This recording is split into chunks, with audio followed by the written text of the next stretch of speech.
अर्जुन से कृष्ण भगवान ने कहा महाभारत काल में कि भाई जाओ वो कुछ पुष्प ले आओ हमें पूजा के लिए, पुष्प लेकर के आओ, हमें पूजा करना है। तब तक हनुमान जी ने कहा कि भाई क्या कर रहे हो, यहाँ कौन हो?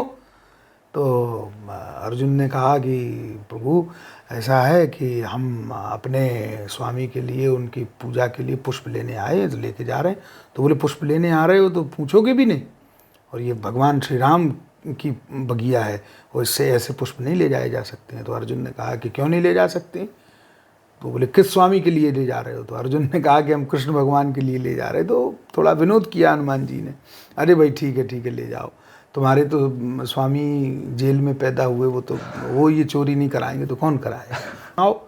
और बोले उस समय तो हनुमान जी कहते हैं कि राम जी के कई बानर निकले थे, एक बानर को निकाल के बताओ तुम अपने पुल पर। तो अर्जुन ने कहा अभी बनाते हैं, वो तुम निकलो। बोले अगर पुल बना रहा, तो हनुमान जी ने कहा अगर पुल बना रहा तो बोले जो तुम कहोगे सो हम करेंगे। तो बोले अगर पुल टूट गया, तो बोले अगर टूट गया तो हम अपने प्राणों की आहुति दे देंगे। अर्जुन ने ये कह दिया, और जैसे ही उन्होंने ये कहा, और तो वैसे ही हनुमान जी ने वह स्वरूप धारण किया। उस अर्जुन ने पुल बनाया, हनुमान जी ने ऐसा स्वरूप धारण किया कि एक एक रोम पे 100-100 योजन के पत्थर लगा। जैसे ही हनुमान जी आगे बढ़े तो वो पुल रहने ही नहीं था, वो टूट गया। अब हनुमान जी बोले देखो भैया टूट गया।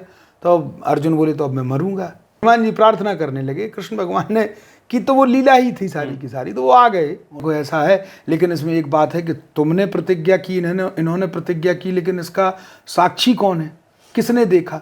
तो बोले देखा तो किसी ने नहीं। तो बोले फिर ये मानेगा कौन? तो बोले अब फिर दोबारा करो, मैं साक्षी बनता हूँ। उन्होंने फिर उसी प्रकार से पुल बनाया, और हनुमान जी ने फिर वही रूप धारण किया। और जैसे ही वो रूप धारण किया तो फिर प्रार्थनाएं होने लगी कि अर्जुन को बचाओ, ये तो मरेंगे, क्योंकि हनुमान जी इतने स्वरूप में, विकराल स्वरूप में आ रहे, ये पुल बचेगा ही नहीं। तो देखते रहे कृष्ण भगवान ब्राह्मण के रूप में, हनुमान जी पूरे पुल से पार हो गए, लेकिन जो कच्छप के रूप में पुल के नीचे जो बेस बन गया, मतलब कच्छप के रूप में प्रकट हो गए, तो वहाँ उनको रक्त की धारा बह गई। उसके बाद जब वो वापस आए तो हनुमान जी ने कहा कि प्रभु आप बताओ, मैं अर्जुन तुमसे हार गया हूँ, अवश्य बुलाएंगे, एक रण होना है निश्चित, युद्ध अब अवश्यमेव संभावित है, उसमें आपको रहना है, आपकी भूमिका रहेगी। तो हनुमान जी ने कहा कि बिल्कुल रहेंगे, आपकी आज्ञा, लेकिन हमारी मजबूरी है, हम सत्संग के बिना नहीं रह पाते, कथा सुननी पड़ती। तो भगवान ने कहा कि चलो वही भी व्यवस्था करेंगे हम। तो फिर कथा यह भी आती कि जो गीता गायन हुआ भगवान श्री कृष्ण के मुखारविंद से, वो एक रूप से हनुमान जी के लिए ही हुआ।